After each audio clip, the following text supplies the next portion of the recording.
Biblia explicada, un recorrido diario por las Sagradas Escrituras. En el capítulo anterior hablábamos un poco acerca del santuario, de cómo estaba constituido y qué significaba, porque hay un santuario en el cielo. En ese santuario, cuya sombra era el que estaba en la tierra, en ese santuario se presenta todo el plan de salvación y el juicio en favor del pueblo de Dios. Cristo fue ofrecido una sola vez para llevar los pecados de muchos. O sea, Cristo padeció juicio por nosotros. Y aparecerá por segunda vez, vendrá, sin relación con el pecado, para salvar a los que le esperan. Entonces tenemos aquí tres cosas dentro de la carta a los Hebreos de gran importancia. Número uno, lo que Jesucristo hizo por redimirnos, sacrificarse, recibir el juicio por nosotros. Por eso podemos decir lo que Jesús hizo en el pasado. Aquí también hay un mensaje del retorno del Señor, de su advenimiento. Tenemos la confianza, tenemos la esperanza de que el Señor volverá. Pero no podemos omitir lo que Dios está haciendo, Jesucristo está haciendo en este momento en nuestro favor. Sentado a la diestra del trono de la majestad, ministro del santuario, intercediendo por nosotros, para presentarnos justos delante del Padre. Porque el Señor perdona nuestras deudas, perdona nuestras faltas, pero nosotros tenemos que acercarnos confiadamente al trono de la gracia por los méritos de Cristo, no por nuestros propios méritos. Y tomando en cuenta esto, el capítulo número 10 continúa diciendo: porque la ley, teniendo la sombra de los bienes venideros, no la imagen misma de las cosas, nunca puede, por los mismos sacrificios que se ofrecen continuamente cada año, hacer perfectos a los que se acercan. Este versículo no se puede leer fuera del contexto. ¿Cuál es el contexto? Jesucristo es ministro del santuario, de aquel verdadero tabernáculo que levantó el Señor y no el hombre.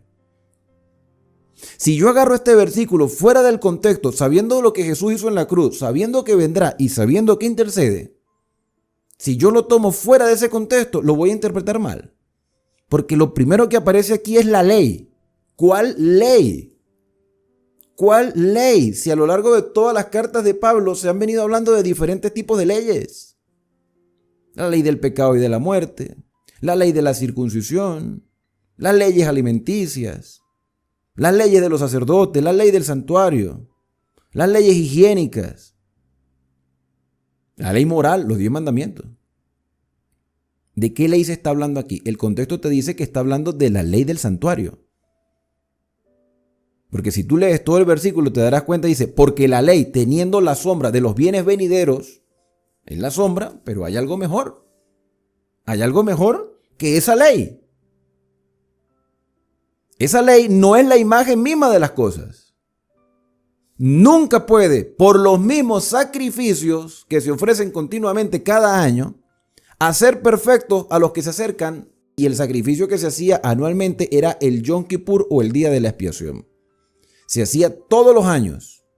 Se mataba un macho cabrío y su sangre entraba al santuario, se hacía la purificación del santuario y el sacerdote salía con los pecados simbólicamente, portándolo sobre sí, colocando las manos encima en la cabeza de otro animal, otro macho cabrío,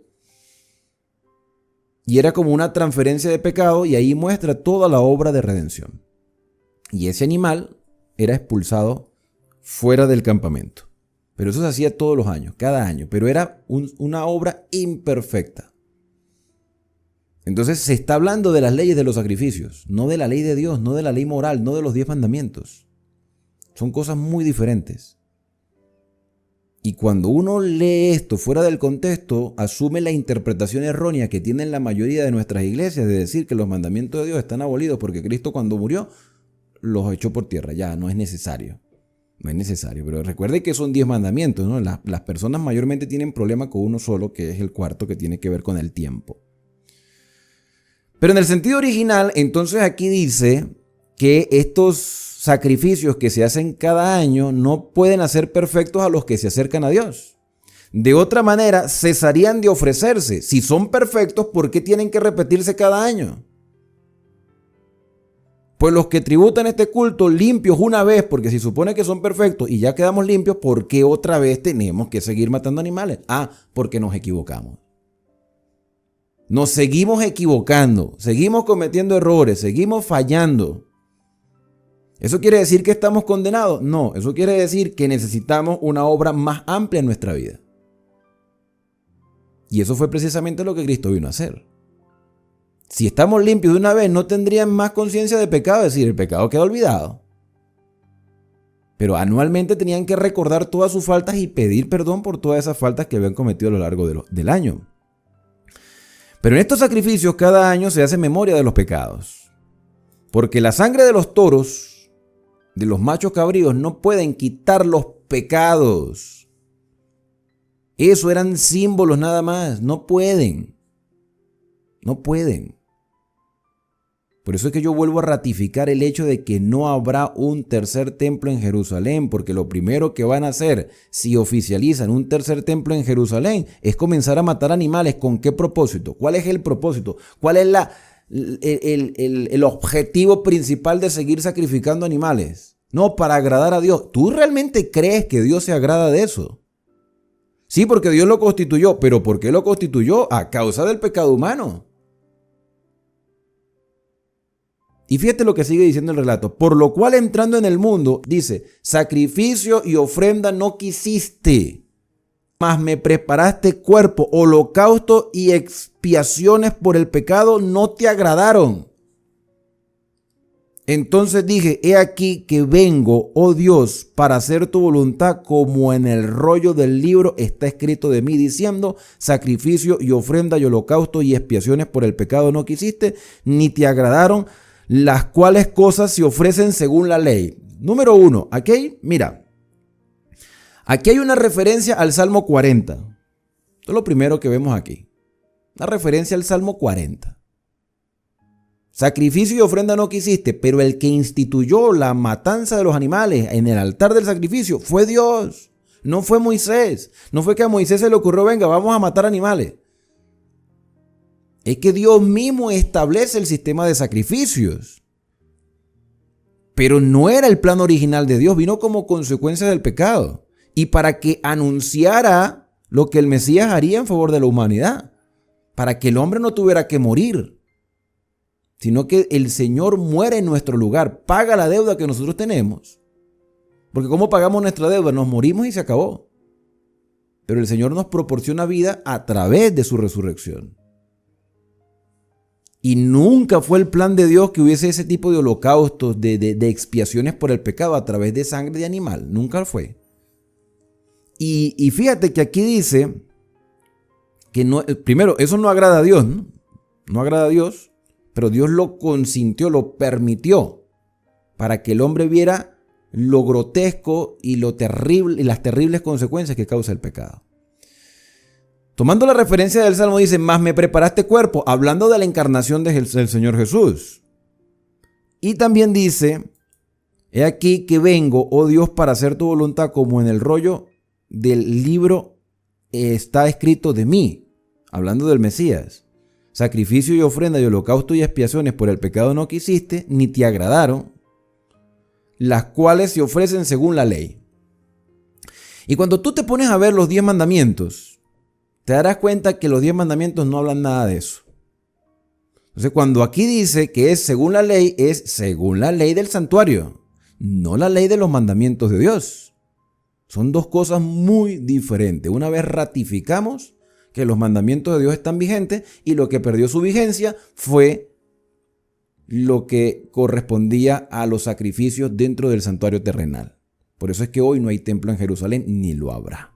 Diciendo luego, he aquí que vengo, oh Dios, para hacer tu voluntad. Quita lo primero, o sea, quita el sistema de los sacrificios de animales para establecer lo último, el sacrificio perfecto de Cristo. Quitas la obra de los sacerdotes humanos y tienes la obra del sumo sacerdote en el santuario celestial. Quita lo primero y coloca esto último. En esa voluntad somos santificados mediante la ofrenda del cuerpo de Jesucristo, hecha una vez y para siempre, y ya no se necesita volver a hacer esos sacrificios. Y ciertamente todo sacerdote está día tras día ministrando y ofreciendo muchas veces los mismos sacrificios que nunca pueden quitar el pecado, porque son símbolos, o eran símbolos, ya no existen. Pero Cristo, habiendo ofrecido una vez para siempre un solo sacrificio por los pecados, se ha sentado a la diestra de Dios. Todo esto es confirmativo de lo que hemos venido estudiando anteriormente. De ahí en adelante, esperando hasta que sus enemigos sean puestos por estrado de sus pies, es decir, el momento de condenación final a quienes rechazaron la gracia, porque con una sola ofrenda hizo perfectos para siempre a los santificados. ¿Cómo comienza nuestro proceso de santificación? Aceptando por fe la justicia de Cristo. Porque la justicia, que es una sola, tiene dos etapas. Tiene la justicia imputada, que es nuestro derecho, cuando aceptamos por fe los méritos del Señor Jesús. Y tenemos la justicia impartida, que es el proceso de santificación, que en sí vendrían siendo la idoneidad del creyente debido a la obra transformadora que hizo el Espíritu Santo, o que hace el Espíritu Santo en nosotros. Y nos atestigua lo mismo el Espíritu Santo, porque después de haber dicho, este es el pacto que haré con ellos después de aquellos días, dice el Señor, pondré mis leyes en sus corazones y en sus mentes las escribiré. Añade, nunca más me acordaré de sus pecados y de sus transgresiones. Porque donde no hay remisión de estos, no hay más ofrenda por el pecado. Esto también es una cita del Antiguo Testamento. Esto está en Jeremías. Jeremías, exactamente, el capítulo 31. Jeremías 31. Entonces fíjate, hay una cita del Salmo 40. El Señor no se agrada de los sacrificios, nunca fue su plan. Lo permitió como símbolo. Y el Señor dice que establece un nuevo pacto colocando sus leyes en nuestras mentes y en nuestros corazones. Tampoco era el plan de Dios que los mandamientos de su gobierno universal, del fundamento de su carácter, estuvieran en tablas de piedra. Eso tampoco fue el plan de Dios. Siempre fue el plan de Dios que las criaturas, la creación, tuviera esas normas de vida en sus mentes y en sus corazones. Entonces, el nuevo pacto tiene que ver con una renovación de compromiso de relación, compromiso de fidelidad, compromiso, mis queridos hermanos, que nos ayudan a entender primero la voluntad del Señor y también nos permite crecer en lo que Él ha hecho por nosotros. Entonces, mis queridos hermanos, dice acá que Él hace un nuevo pacto con ellos después de aquellos días. Pondré mis leyes en sus corazones y en sus mentes las escribiré. ¿Okay? También dice acá, nunca más me acordaré de sus pecados. ¿Por qué? Porque los ha perdonado. Ya no hay pecado, porque el pecado es transgresión de la ley. Y esa ley ya forma parte de nuestra vida. Donde no hay remisión de estos, no hay ofrenda por el pecado. Como el Señor ya ha perdonado nuestro pecado, ¿por qué tiene que volver a morir? No tiene que volver a morir porque Él ya pagó. Él ya pagó. Y si Él ya pagó, yo tengo que aceptar ese perdón. Pero si yo hago las cosas a mi manera y rechazo su obra de redención, si yo rechazo lo que Él hizo, entonces yo tendré que pagar por mi propio pecado porque estoy despreciando lo que Él ha hecho por mí. Así que, hermanos, teniendo libertad para entrar en el lugar santísimo, ¿dónde queda el lugar santísimo? Ya sabemos más o menos cómo está estructurado el santuario terrenal, que es sombra del santuario celestial. Entonces el lugar santísimo es la presencia del Señor y es una obra que se hace en favor de la humanidad. Y dentro del lugar santísimo estaba el arca del pacto, y dentro del arca del pacto estaban los 10 mandamientos, que son el gobierno universal de Dios, descrito allí en caracteres, en letras que puedan ser entendidos por toda la creación. Pero eso debe ser ya parte de nuestra vida. Entonces dice acá que teniendo libertad para entrar al lugar santísimo por la sangre de Jesucristo, por el camino nuevo y vivo que Él nos abrió a través del velo, esto es, en su carne. Y decíamos en el capítulo anterior que no nos podemos estancar en el atrio exterior, ni nos podemos quedar en el lugar santo, sino que tenemos que avanzar hasta el lugar santísimo. La pregunta es, ¿estamos nosotros dispuestos a entrar al lugar santísimo? ¿Estamos nosotros dispuestos a dejarnos dirigir por el Señor? ¿Estamos dispuestos a tomar en cuenta en nuestra vida diaria sus exigencias descritas allí en su santa ley? Aquí dice, mira, aquí hay un camino nuevo, entremos al lugar santísimo. Entremos al lugar santísimo. ¿Cuál es el temor de entrar al lugar santísimo? No, que no me siento preparado. No te preocupes, el Señor te prepara. El Señor te ayuda. Por eso es que el Espíritu nos ayuda en nuestra debilidad. Por eso es que el Espíritu nos corrige. El Espíritu nos convence de pecado, de justicia, de juicio. O sea, tú no puedes esperar a estar limpio para acercarte al Señor. Tú tienes que acercarte al Señor para que Él te limpie. Porque el camino ya está abierto, porque Dios mira son los méritos de Cristo. El Padre mira los méritos de su Hijo. No nuestros méritos. Entonces nosotros somos vistos a través de la persona de Cristo. Tenemos el camino abierto a través del velo. Esto es en su carne y teniendo un gran sacerdote sobre la casa de Dios. Acerquémonos con corazón sincero. Seamos sinceros con Dios. Señor, mira, esta es mi situación, esta es mi vida, tú la conoces. Pero reconozco que necesito de ti. Acerquémonos con corazón sincero. El Señor te está dando la libertad que te acerques a Él. En plena certidumbre de fe, y fe es confianza. Y en el próximo capítulo hablaremos de los hombres de fe que en medio de sus imperfecciones aprendieron a confiar en el Señor. Purificados los corazones de la mala conciencia.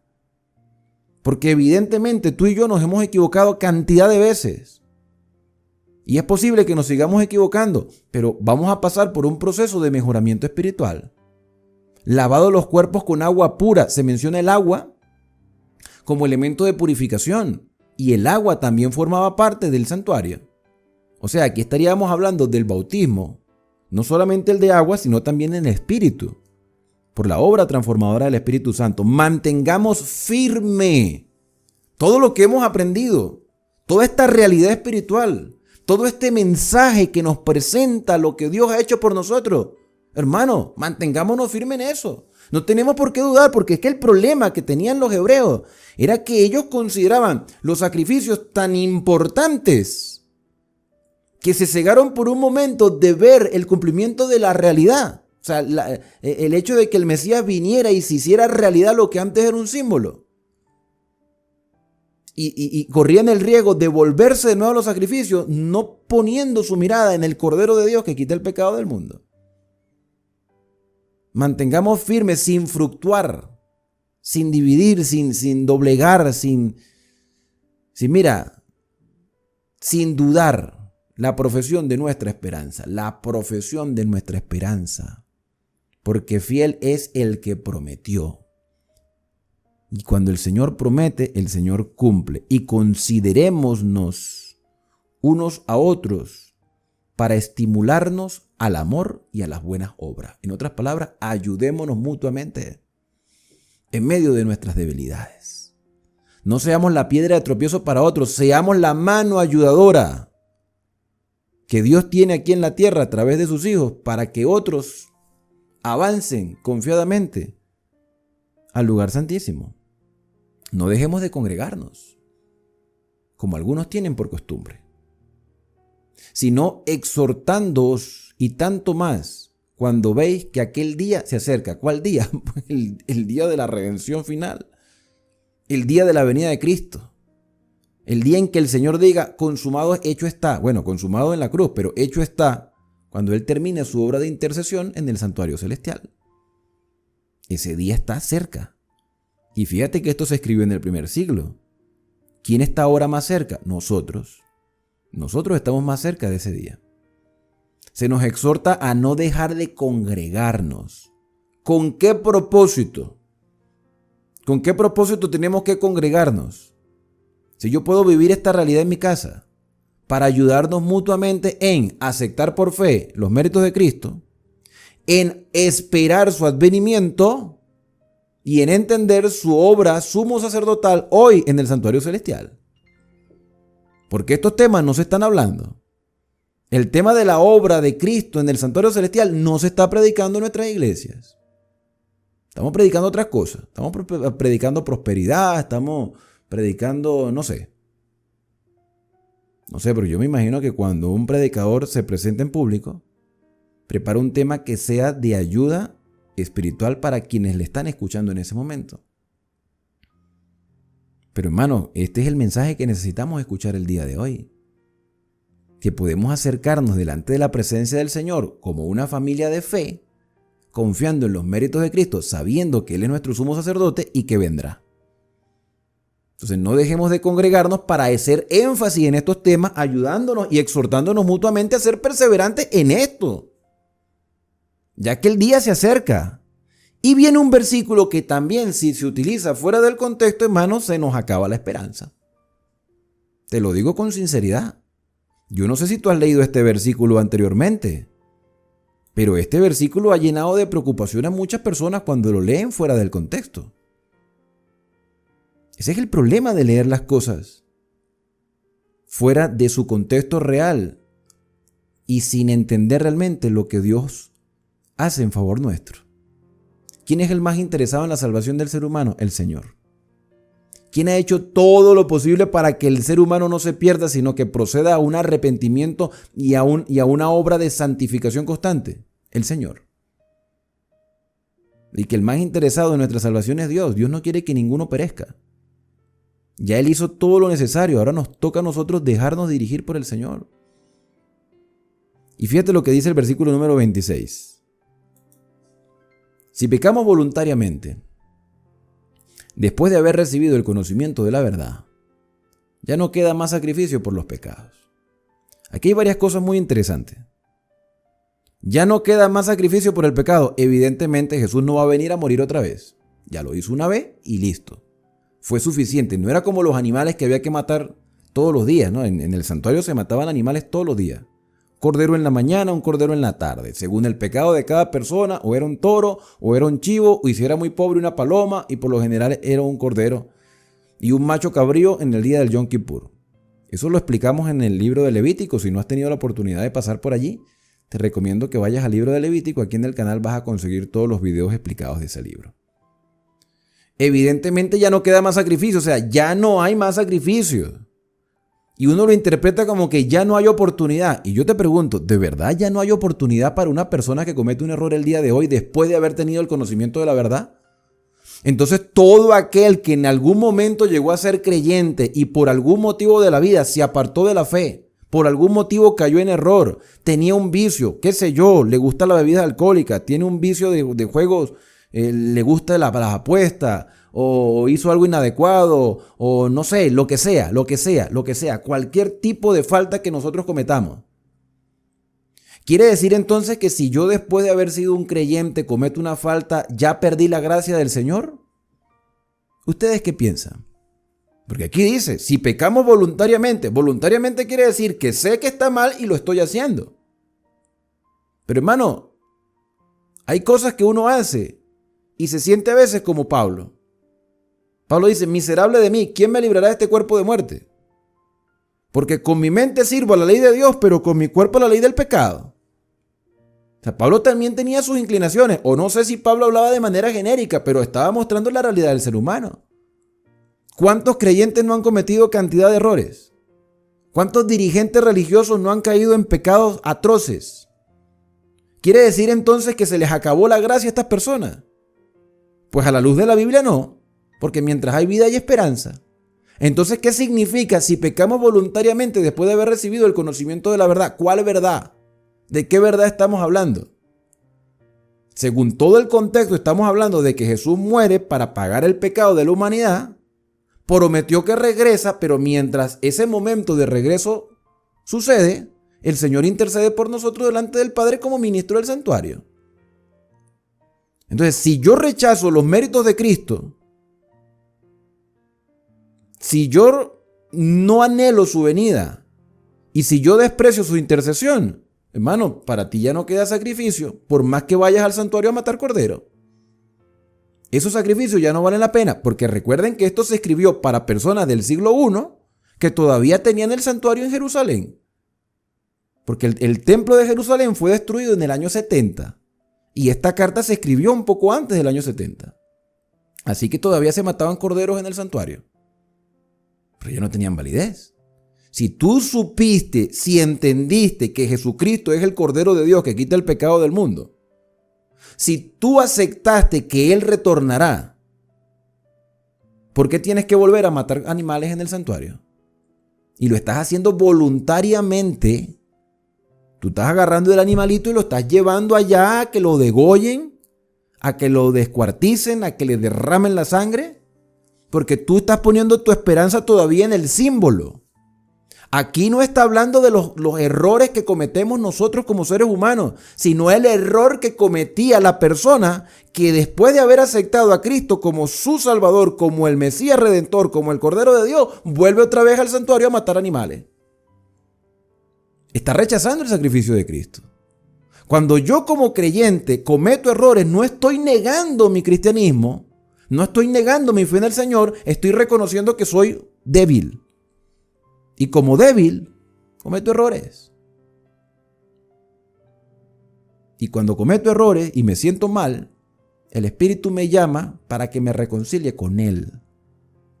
No es igual cuando tú cometes un error a que cuando eres rebelde haces las cosas mal, te deleitas en el mal y publicas tu maldad. Es muy diferente.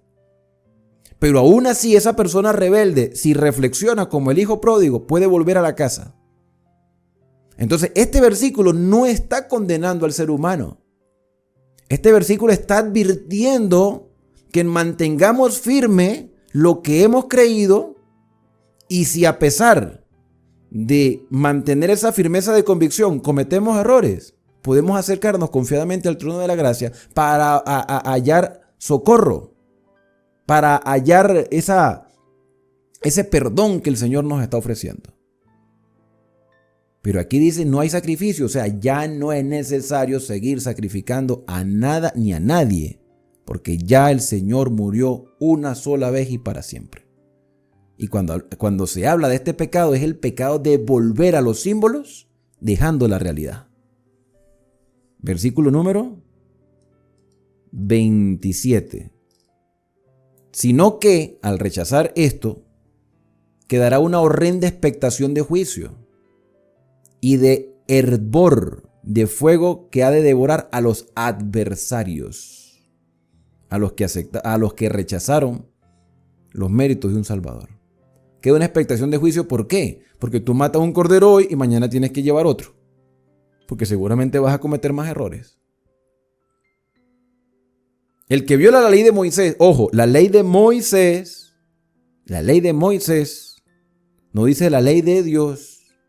¿Cuál es la diferencia entre la ley de Moisés y la ley de Dios? No, bueno, es que lo que pasa es que se llama ley de Moisés porque Dios se la dio a Moisés.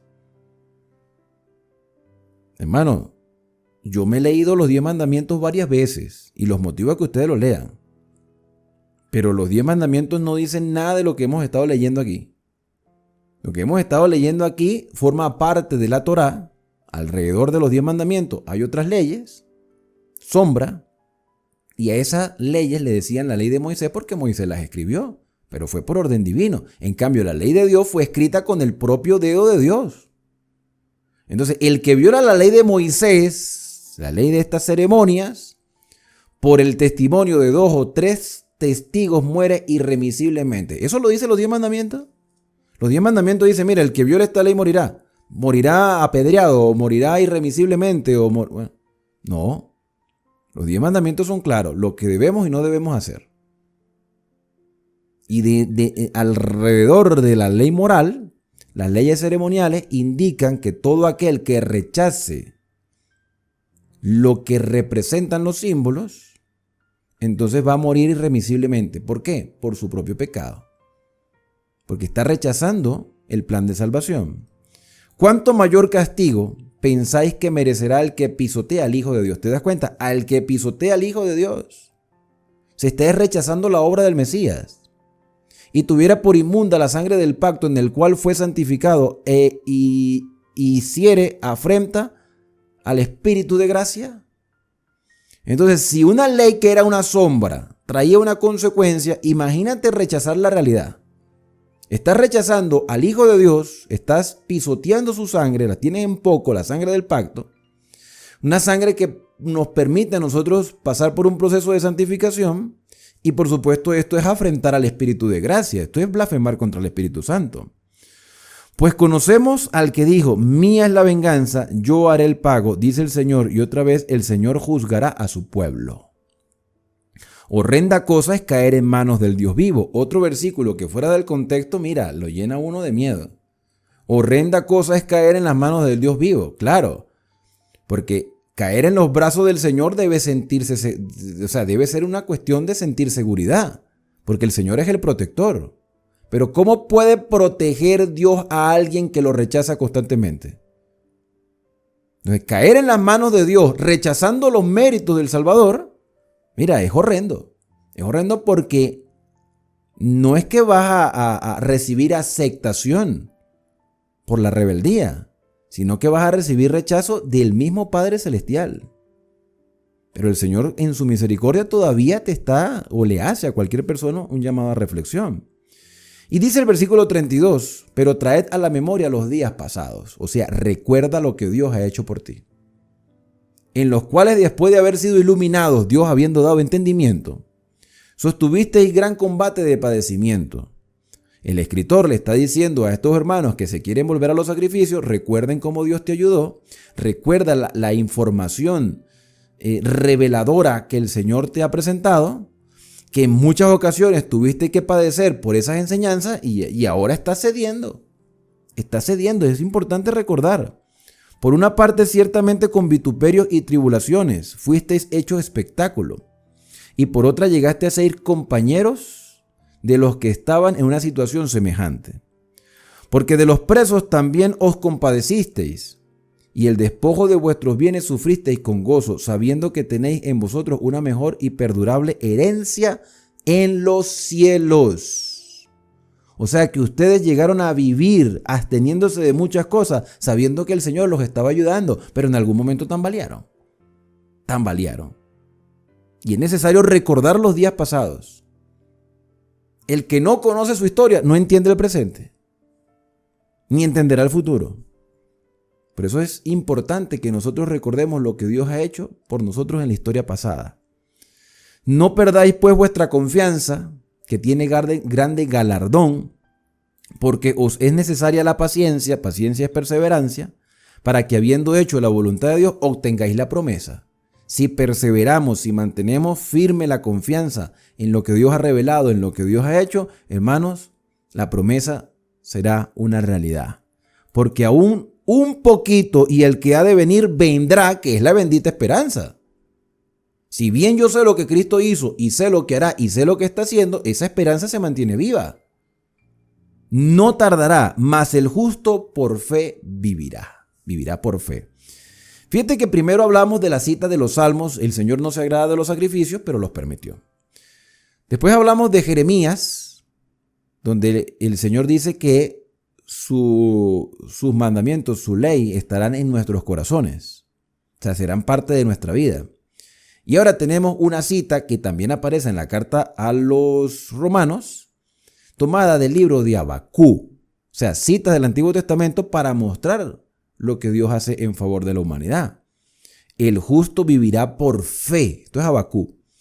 Y si retrocediere, no agradará a mi alma. Si retrocediere, primero, oye, aceptaste los méritos de Cristo, ¿por qué te vas a ir otra vez a los sacrificios de animales? No tiene sentido.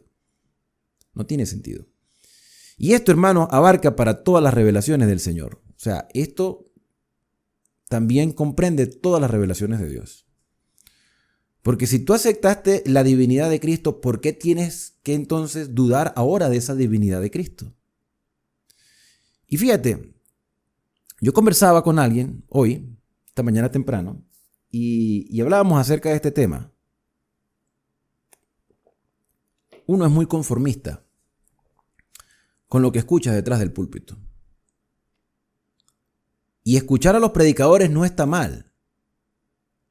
Pero no podemos quedarnos, hermanos, simplemente con esa información. Tenemos que investigar.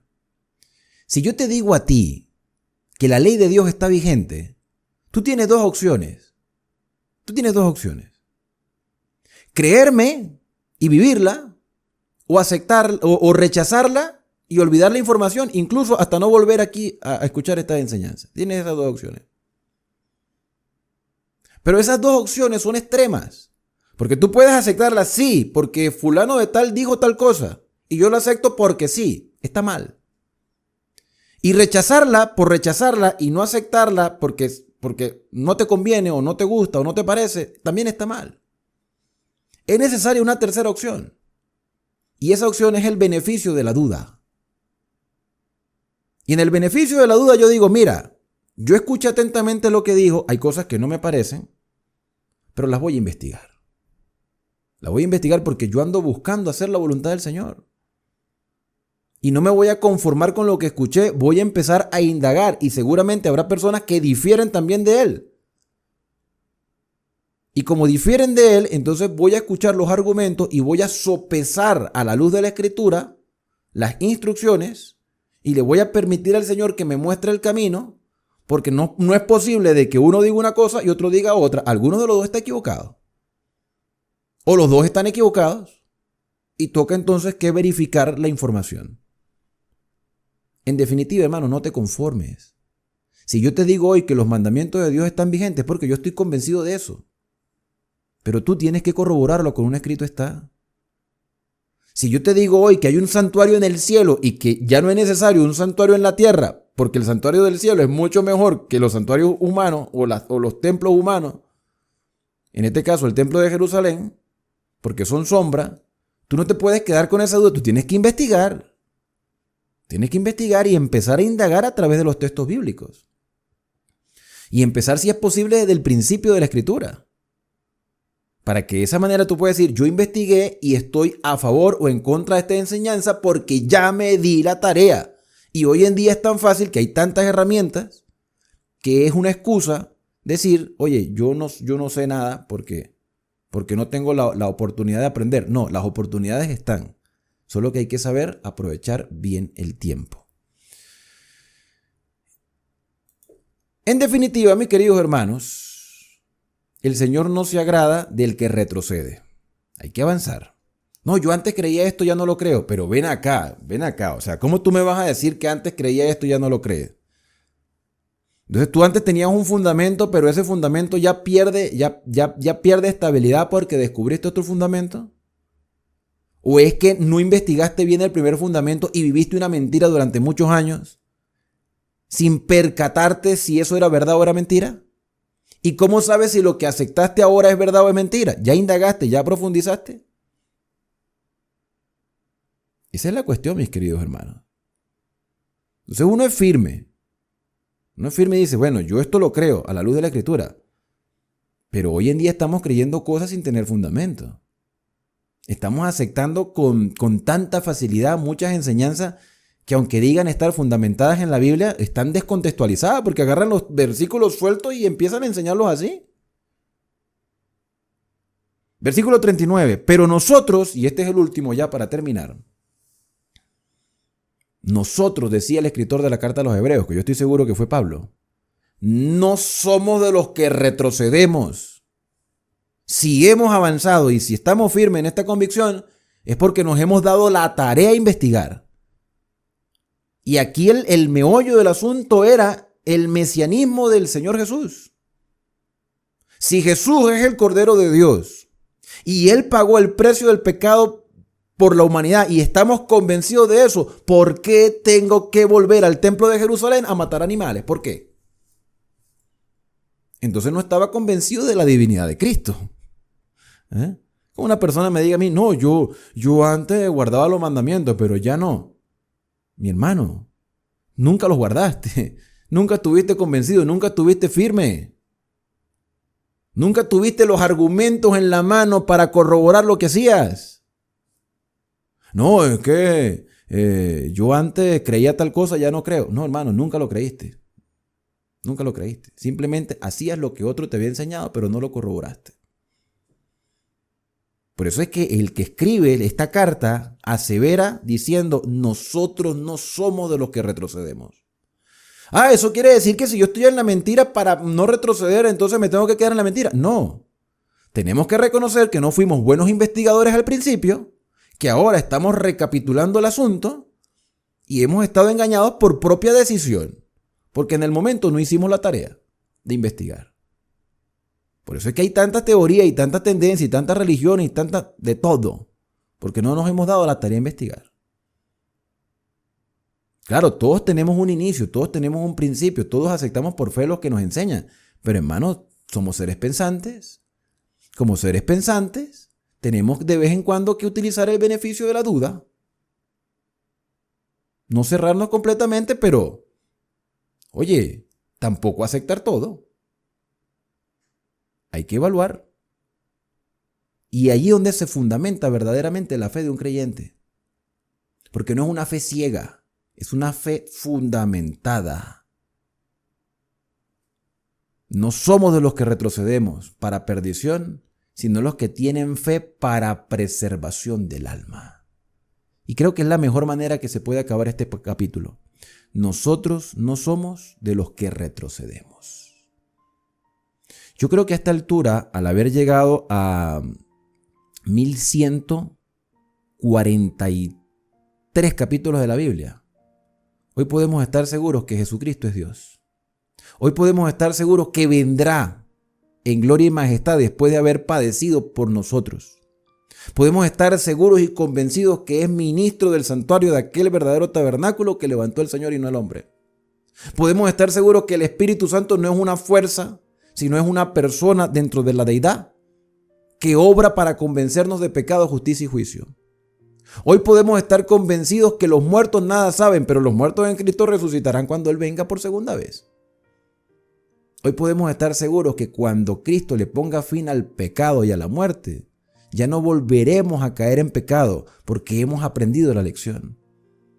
Hoy podemos estar seguros que los mandamientos de Dios, incluyendo el cuarto mandamiento, están vigentes porque son la norma del carácter y son el fundamento del gobierno universal de Dios. Hoy podemos estar seguros, muy seguros, mis queridos hermanos, que la salvación es gratuita y no por obras, sino por los méritos de Cristo.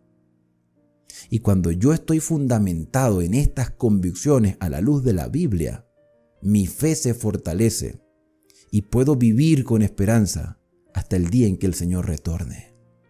Por eso es que mi más grande deseo para ti en este día es que Dios te bendiga y te guarde, que haga resplandecer Dios su rostro sobre ti y que tenga de ti misericordia. Que el Señor alce sobre ti su rostro y ponga en ti paz. De todos estos maravillosos versículos que leímos el día de hoy, me quiero quedar con uno solo. Me quiero quedar con el versículo 36. Es necesaria la perseverancia, la paciencia, para que habiendo hecho la voluntad de Dios, obtengamos la promesa. Seguramente tú ya habrás escogido un versículo diferente, pero yo me quedaré con este. Es necesaria la paciencia, la perseverancia, haciendo la voluntad de Dios y obteniendo su promesa.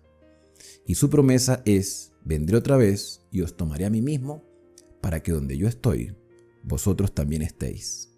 Maranata, el Señor viene. Nos vemos en un próximo capítulo, aquí en Esperanza, el canal de las Sagradas Escrituras.